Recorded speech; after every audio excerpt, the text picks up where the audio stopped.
Hello বন্ধুরা, কেমন আছো সবাই? তো আজকে আমি বানিয়েছি একটুখানি অন্যরকম করে মাটন। মাটন খেতে ছোট বড় সবারই বেশ ভালো লাগে, আর তাই আমি আজকে সানডে হিসাবে বানিয়ে নিলাম মাটন।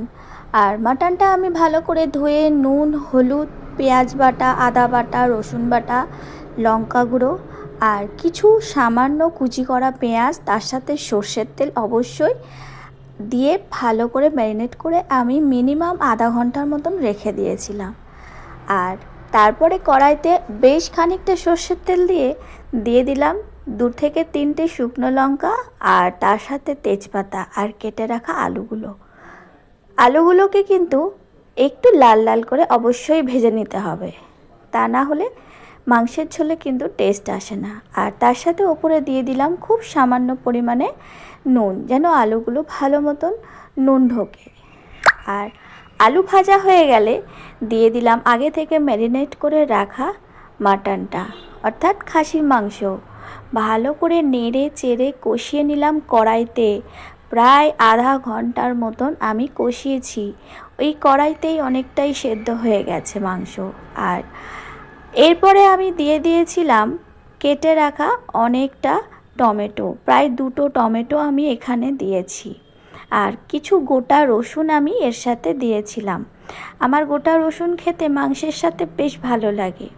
তো টমেটোগুলো দিয়ে আরও 5 থেকে 10 মিনিট আমি ভালো করে নেড়ে চেড়ে কষিয়ে নিয়েছি, যেন টমেটোগুলোর কোনো কাঁচা গন্ধ না থাকে আর টমেটোগুলো ভালো মতন সেদ্ধ হয়ে আসে।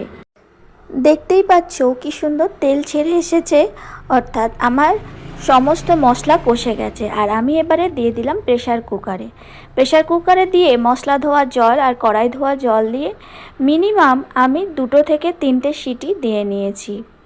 আর মটনটা সেদ্ধ অলরেডি অনেকটাই হয়েছিল, তাই 2টো সিটিতেই সেদ্ধ হয়ে গেছিলো। আর আরেকটা সিটি আমি পরে দিয়েছিলাম যখন আমি আলুগুলো দিয়েছিলাম, কেন আলুগুলো আমি মাংসের সাথে দিইনি। আলুগুলো মাংসের সাথে দিলে কিন্তু আলুগুলো গলে যেত। আর আমি এরপরে দিয়েছিলাম আরও 3টে কাঁচা লঙ্কা, অর্থাৎ একটু ঝাল ঝাল না হলে খেতে কিন্তু টেস্ট আসে না। আর হ্যাঁ, অবশ্যই সামান্য আমি চিনিও দিয়েছিলাম স্বাদটাকে একটু ব্যালেন্স করবার জন্যে। এই আমার 2টো সিটি পড়ে যাওয়ার পর আমি ঢাকনাটা খুলে আমি আলুগুলোকে দিয়ে ভালো করে মিশিয়ে ঝোলের সাথে আরও একটা সিটি দিয়েছি। টোটাল 3টে সিটি আমি দিয়েছি। এই যে আলুগুলো দিয়ে দিলাম, তার সাথে দিলাম গোলমরিচ গুঁড়ো আর সাথে দিলাম গরম মশলা গুঁড়ো। একটু গরম মশলা দিলে খেতে বেশ ভালোই লাগে। আমার টোটাল 3টে সিটি পড়া হয়ে গেছে। আর এবারে আমি ঠিক দিয়ে দেবো চর্বিগুলো দিয়ে আমি ঢাকা দিয়ে রেখে দেবো। তৈরি আমার মটন কষা। খুব একটা ঝোল হয়নি, দেখেই বুঝতে পারছো।